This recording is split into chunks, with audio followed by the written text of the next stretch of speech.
Our journey with God, our Christian life, our daily life calls for a deep relationship with Jesus, with whom we walk,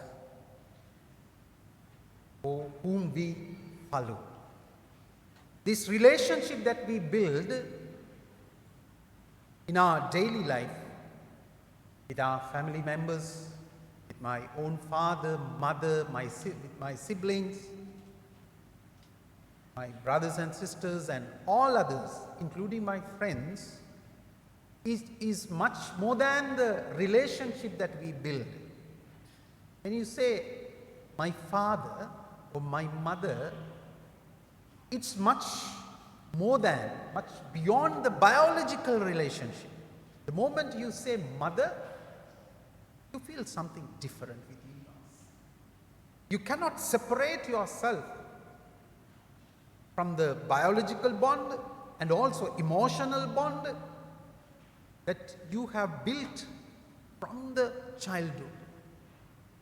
Therefore, this relationship is much more than what we think, what we realize.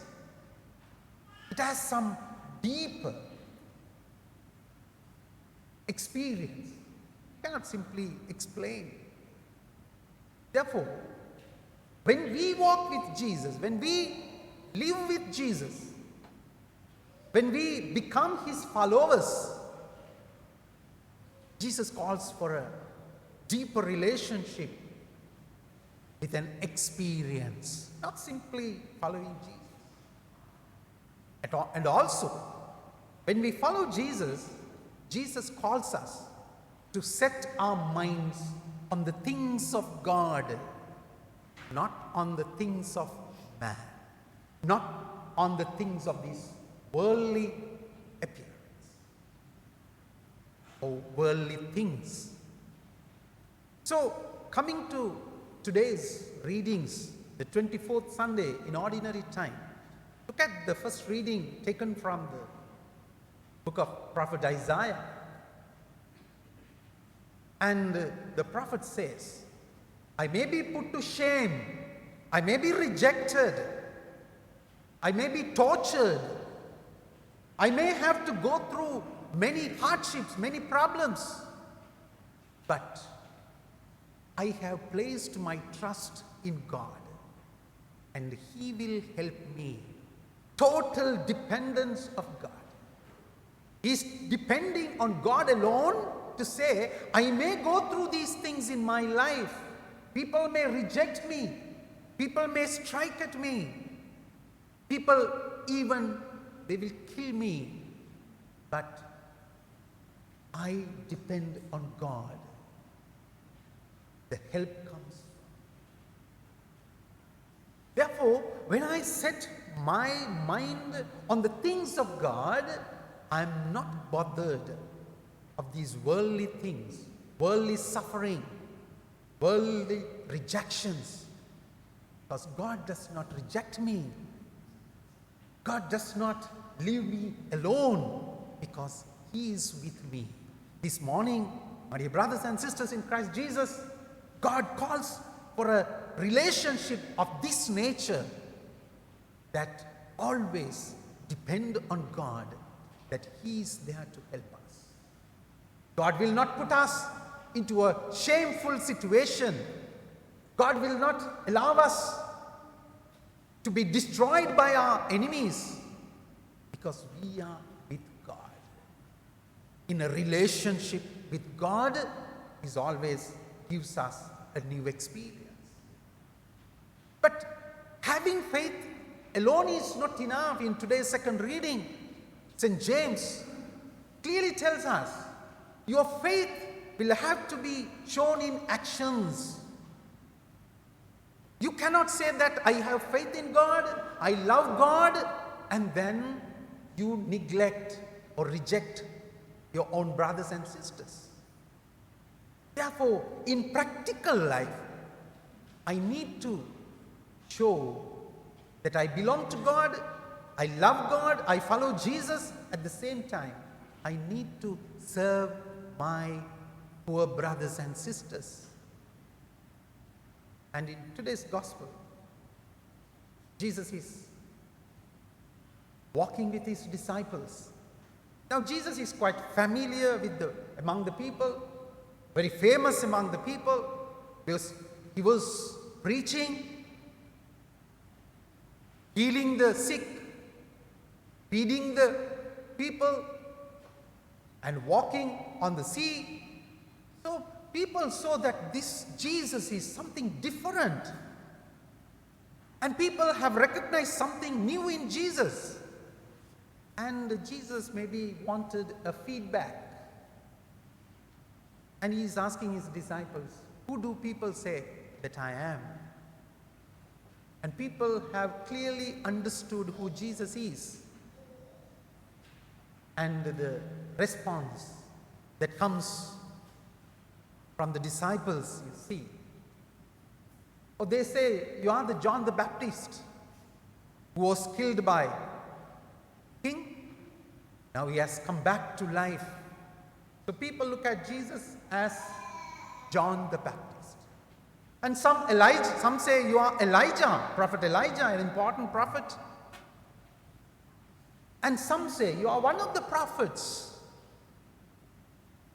That means Jesus was one among many other prophets. And Jesus wanted to make it a very personal question. And he is asking his disciples with whom he was walking, with whom he was living for 3 years, with whom he shared everything. You read in the Gospel of Mark, when he called his disciples, he didn't simply call them. He called his disciples to be with him and then to be sent. That means we are called first of all to be with Jesus for a relationship, for an experience.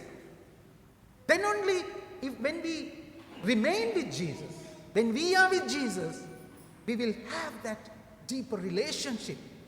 We will recognize him. We will understand him.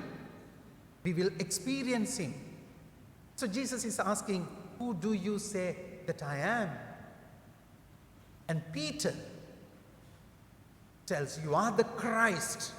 The meaning of Christ that derives from the Greek word Christos means the anointed. Anointed by God. And he proclaims, he professes that you are the Christ. That was a personal experience. And Jesus tells, do not tell anyone about me. But if you read the same thing in the Gospel of Matthew chapter 16, Jesus will praise Peter. It is not simply that you profess this, you proclaim this. It is revealed by my Father in heaven. So when you and I accept Jesus, not simply as one among many, but only Christ, only Son of God, the only Son of the living God, that is the relationship that we have built, and that is the experience that we have with Jesus. And again, look at, Jesus begins to teach his disciples 3 important things. And Jesus tells, the Son of Man must suffer. First thing, he's talking about the suffering that he is going to face. Second, and be rejected. Rejection. Third one, be killed. Of course, he speaks about his resurrection, but these 3 things, suffering, rejection, and to be killed.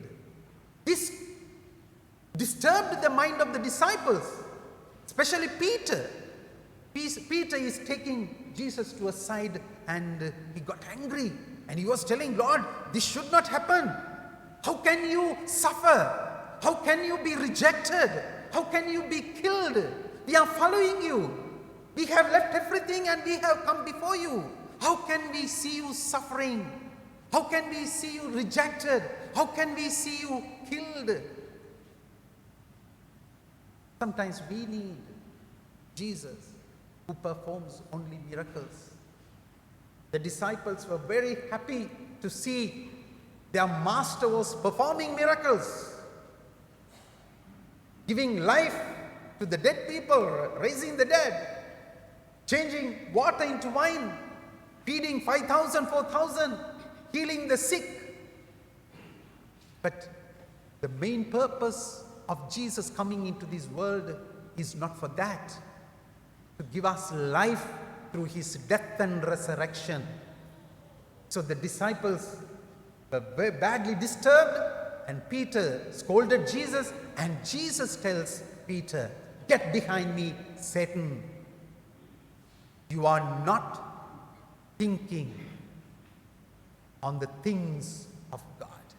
You don't set your mind on the things of God. Rather, you think and you set your mind on the things of man." So this morning, this Sunday, this week invites us to set our mind on the things of God, to set our mind on the teachings of Christ, and to experience him. And you and I should have a personal response, as Peter said, "Who is Christ in my life? Who is Christ in my personal life?" The world may recognize Jesus as someone, but how do I recognize Jesus in my life?